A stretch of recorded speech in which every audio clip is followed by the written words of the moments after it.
बोला सेल। बहुत सारे सेल मिलके क्या बनाते हैं बेटा, टिश्यू बनाते हैं। ठीक है ना, टिश्यू। और टिश्यू के मिलने से ऑर्गन बनता है, और ऑर्गन के मिलने से पूरा क्या होगा भाई, ऑर्गेनिज्म बनेगा। यार डिजिटल बोर्ड रहता तो मैं पढ़ लेता, लेकिन विश्वास मानिए बेटा, जो पढ़ने वाले व्यक्ति रहते हैं ना, उनके लिए डिजिटल बोर्ड और ये बोर्ड का कोई मैटर नहीं रहता। नमस्कार, मैं हूँ भाग्यराज, आप सभी का स्वागत करता हूँ मेरे अपने यूट्यूब चैनल पर। दोस्तों, आज मैंने करंट अफेयर्स का पार्ट 3 लेके आया है, जो कि 23 बहुत ही इंपॉर्टेंट क्वेश्चन है। और सिर्फ ये करंट अफेयर्स नहीं है, ये इसमें आपको मैं और भी बहुत सारी जानकारी दूंगा, तो वीडियो से बने रहिएगा। चलिए बिना किसी देरी के वीडियो को स्टार्ट करते हैं।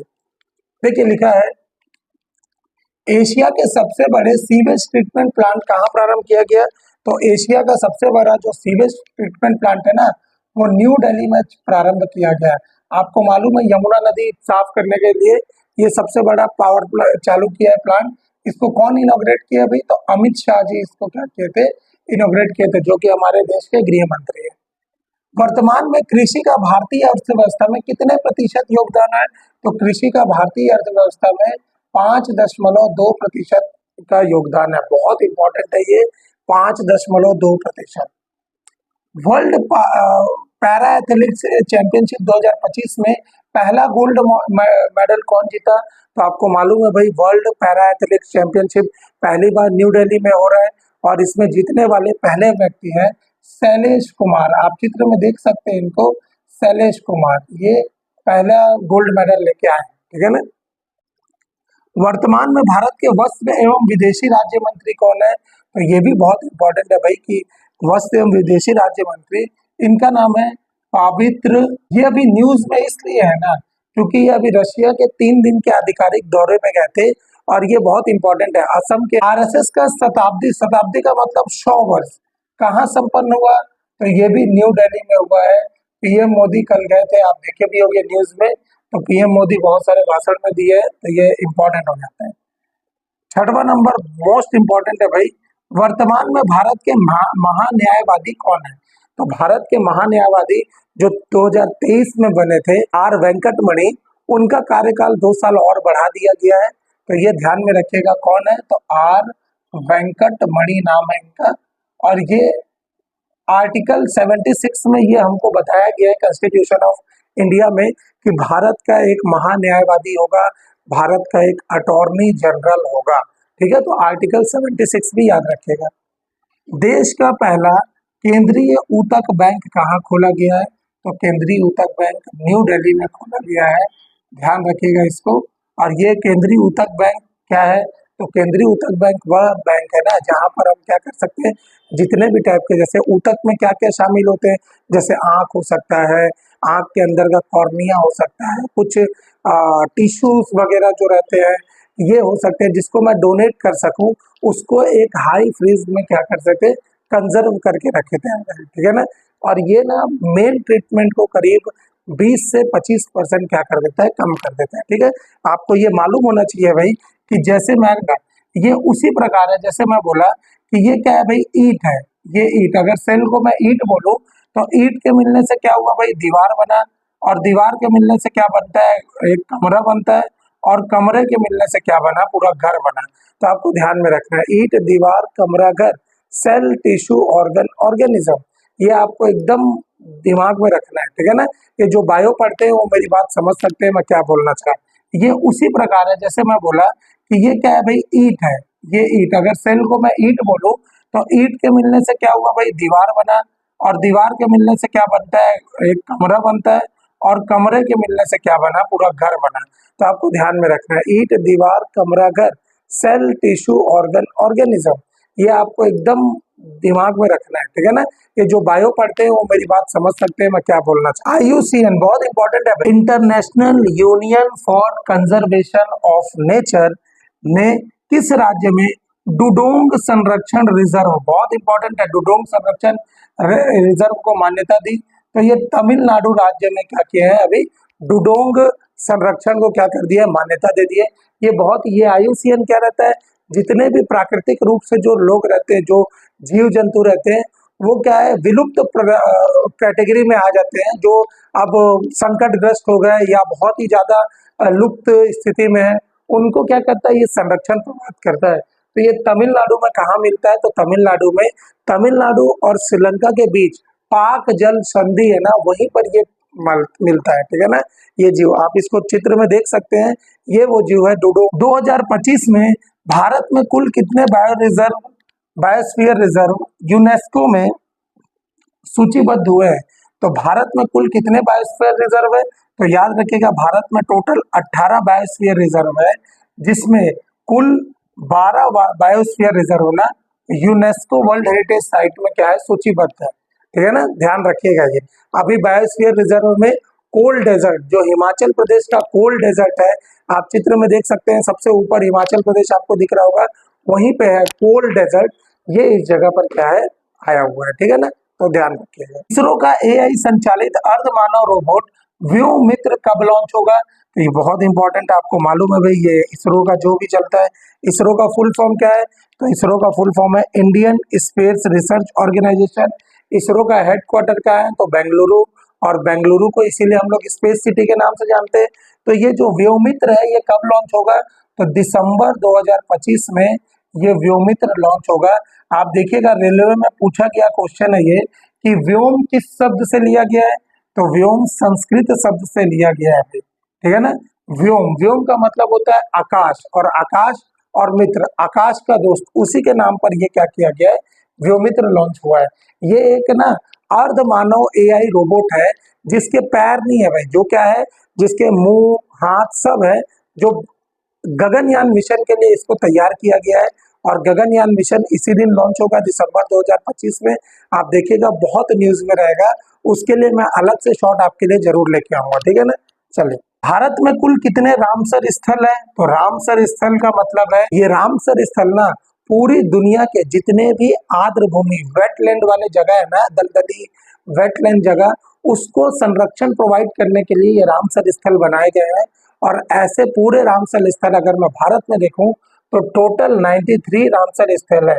पहले कितने थे? तो 91 थे, लेकिन अभी आप ये फोटो में देख सकते हैं कि जो बिहार में 2 रामसर स्थलों को जोड़ा गया है, एक है गोकुल जलाशय, एक गोकुल जलाशय, और एक है भाई पश्चिम चंपारण का, पश्चिम चंपारण का आप ये सरोवर देख सकते हैं ना, इसको भी क्या किया गया है, रामसर स्थल में जोड़ा गया है। तो अब भारत में कुल रामसर स्थलों की संख्या कितनी हो गई है? 93, ध्यान रखिएगा।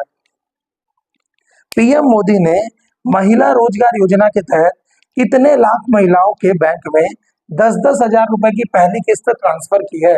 ये इंपॉर्टेंट इसलिए हो जाता है क्योंकि ये पीएम मोदी ट्रांसफर कर रहे हैं इसलिए नहीं, 75 लाख महिलाओं को 10-10 हजार रुपए गया है, वो डेटा इंपॉर्टेंट है। अब गया है कि नहीं गया है, वो तो मोदी और भगवान ही जाने, लेकिन जो डेटा अगर गवर्नमेंट निकालता है ना, तो वो हमारे पेपर की दृष्टि से इंपॉर्टेंट हो जाता है, ठीक है ना। तो ये क्या है भाई, कितना बना इसमें, पहली किस्त मिला है 75 लाख महिलाओं को, क्या मिला है, 10-10 हजार रुपए की पहली किस्त मिली है। अब ये मोदी जी क्यों दे रहे हैं? क्योंकि भाई इलेक्शन में वो लोगों ने बोला था कि हम क्या करेंगे, हर महिलाओं को 10-10 हजार रुपए का क्या है, राशि बांटेंगे। ये अपने देश का दुर्भाग्य है कि महिला हो गए, चाहे किसी रोजगार प्रदान करने के लिए सरकार हमको पैसा प्रोवाइड करती है, ये बहुत ही देश इससे और पीछे जाता है, समझ रहे ना। इससे ज्यादा अच्छा रहेगा कि रोजगार के अवसर उपलब्ध कराया जाए, ठीक है। वर्ष 2025 के आंकड़ों के अनुसार कौन सा देश चौथे वर्ष भारत का सबसे बड़ा व्यापारिक साझेदार बना है? तो फिर से हमारा बन गया भाई USA, United states of America. ये चौथे साल भी हमारे लिए क्या है, सबसे बड़ा व्यापारिक साझेदार बना है। लेकिन अब नहीं बनेगा, क्योंकि आपको मालूम है डोनाल्ड ट्रंप की नीति भारत के खिलाफ हो गया है पूरा, और वो पाकिस्तान को बहुत अपना भाई मान रहे हैं। तो पीछे से खंजर भुगेगा तब वो बुड्ढे को समझ आएगा, ठीक है ना। चले, नवीकरणीय ऊर्जा मंत्रालय के अनुसार भारत का लक्ष्य कब तक 500 गीगावाट नवीकरणीय ऊर्जा क्षमता हासिल करना है? तो 500 गीगावाट, आपको मालूम होगा भाई, नवीकरणीय संसाधन किसको बोलते हैं? नवीकरणीय संसाधन वो संसाधन होते हैं ना, जो फ्री में उपलब्ध होते हैं, जो बार बार हम लोग यूज कर सकते हैं, जो प्रदूषण नहीं करते, जैसे सोलर हो गया, विंड हो गया, एयर हो गया, ये सब चीजें हम कभी भी यूज कर सकते हैं। तो अभी हमारा जो लक्ष्य है ना, अभी हमारा जो प्रोडक्शन है, वो हम 202 मेगावाट के लिए, गीगावाट में करते हैं। लेकिन इसी को ना 500 गीगावाट करने के लिए हमारा जो लक्ष्य है ना, 2030 तक हमने लक्ष्य क्या किया है, माना है कि 2030 तक हम क्या करेंगे, 500 गीगावाट उत्पादन करेंगे। ठीक है ना। चले, अखिल भारतीय महिला जल यात्रा नौकायान अभियान समुद्र प्रदक्षिणा किस शहर में प्रारंभ किया गया है? तो ये मुंबई से चालू हुआ है भाई, मुंबई। आप देख सकते हैं राजनाथ सिंह जी ने अभी सितंबर में ही क्या किया था, मुंबई से ये वो प्रदक्षिणा है ना, जिसमें जल, थल और एयरफोर्स की पूरी महिलाएं, जितनी भी महिलाएं यहाँ पे काम कर रही है, महिला अफसर, ये करीब 26 समुद्री मील मतलब नॉटिकल माइल्स को क्या करेंगे, उसका राउंड लगा के आएंगे। इसको बोला जा रहा है भाई महिलाओं के सशक्तिकरण के लिए ये एक नया ये है, एक स्टेप लिया गया है और ये इंपॉर्टेंट हो जाता है भाई। ये कहाँ से लॉन्च हुआ है? तो गेटवे ऑफ इंडिया से चालू हुआ है। ठीक है ना। इकोनॉमिक्स के क्षेत्र में पीवी नरसिम्हा राव मेमोरियल पुरस्कार किन्हें सम्मानित किया है? तो आपको याद होगा भाई, डॉक्टर मनमोहन सिंह जी को अभी मरणोपरांत मनमोहन सिंह जी को ये पीवी नरसिम्हा मेमोरियल पुरस्कार प्रदान किया गया। ठीक है ना। आपको पता होगा भाई कि डॉक्टर मनमोहन सिंह जी 2004 से 2014 तक 2 बार कंटिन्यू पीएम बने थे और भारत के पहले सिख कम्युनिटी से पीएम बनने वाले वही व्यक्ति है, डॉक्टर मनमोहन सिंह। ठीक है ना। अर्थशास्त्री थे, बहुत इंपॉर्टेंट है, ठीक, ध्यान रखिएगा। दुनिया का पहला एआई जनरेटेड मंत्री किस देश ने नियुक्त किया है? तो ये अल्बानिया देश है। ये अल्बानिया देश है जो क्या किया है, दुनिया का सबसे पहला एआई जनरेटेड मंत्री नियुक्त किया है। ये क्या करेगा एआई जनरेटेड मंत्री? करप्शन को रोकने के लिए बनाया गया है ये एआई, कि करप्शन कोई ना करे। ठीक है ना। ये इस चीजों से नोट किया गया है। और जैसे ही करप्शन का बात आता है तो आपको याद होगा अभी चाइना में एक मिनिस्टर था उसका, वो करीब ना $30 मिलियन कुछ घपला किया था, तो उसको क्या है अभी मौत का सजा दिए हैं। ठीक है ना। अभी वो 2 मौत का ट्रायल पे चल रहा है, लेकिन फिक्स है, 100% है कि उसको मौत का सजा होगा, फांसी होगा। क्यों? क्योंकि $30 मिलियन क्या कर दिया, वो घपला कर दिया है। यहाँ हमारा लालू प्रसाद यादव को देख लो, अभी तक चारा घोटाले में बचा हुआ है। जब जब उसको कुछ सजा होता है ना, तो उसका तबीयत अचानक से खराब हो जाता है। तो हमारे देश के नेता बहुत समझदार है भाई, आपको मालूम ही है, उनको मालूम है घपला कर देंगे कोई कुछ होना नहीं है। इसीलिए तो आजकल लोग पढ़ना लिखना छोड़ के क्या कर रहे हैं, नेतागिरी में ज्यादा जा रहे हैं कि हमको नेता बनना है, समझ रहे ना, क्योंकि सबसे अच्छा बिजनेस वही बन गया है। ठीक है। चले, 160 किलोमीटर प्रति घंटे की चाल से चलने वाले भारत की सबसे ट्रेन कौन सी हो गई है? तो नमो ट्रेन, आपको मालूम होगा नमो ट्रेन, ये भारत की सबसे फास्ट 160 किलोमीटर प्रति घंटे की रफ्तार से चलने वाली ट्रेन बन गई है। आप देख सकते हैं भाई ये चित्र में। ठीक है ना। भारत और किस देश के बीच द्विपक्षीय निवेश समझौता हुआ है?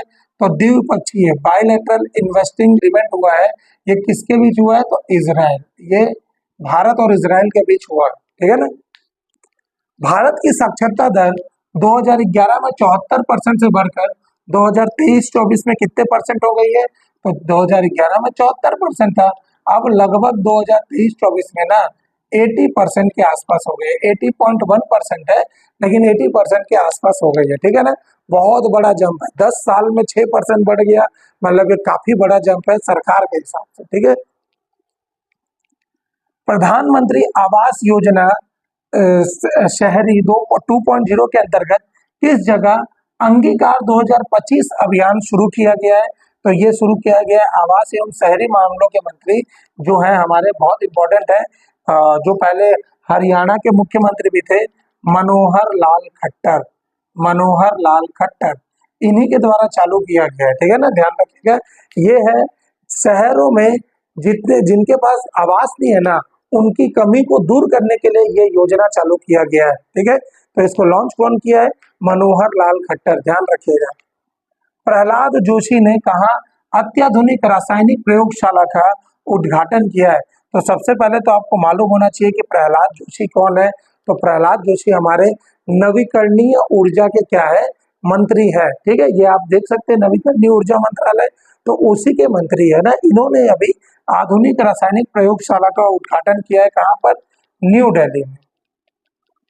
ठीक है ना। न्यू दिल्ली बहुत न्यूज में रहेगा, अभी हर जगह वहां पर बहुत सारा उद्घाटन हो रहा है, तो ध्यान में रखिएगा। ठीक। नीति आयोग का लक्ष्य कब तक भारत को दलहन उत्पादन 2 गुना करना है? तो नीति आयोग 2047, पता नहीं आप जिंदा रहेंगे या हम लोग जिंदा रहेंगे कि नहीं, लेकिन भारत सरकार का लक्ष्य है भाई 2047 तक उसको क्या करना, दलहन को 2 गुना करना। ठीक है, अब ये जो नीति आयोग है ये इंपॉर्टेंट है हमारा यहाँ पर। तो नीति आयोग आपको मालूम होना चाहिए कि 1 जनवरी 2014 को ना ये योजना आयोग समाप्त करके नीति आयोग को लाया गया था। ठीक है ना, और अभी नीति आयोग के जो प्रेजेंट में जो सीईओ है वो कौन है, तो उनका नाम है सुब्रमण्यम, वी आर सुब्रमण्यम। ये आपको ध्यान में रखना है, ठीक है ना, नीति आयोग।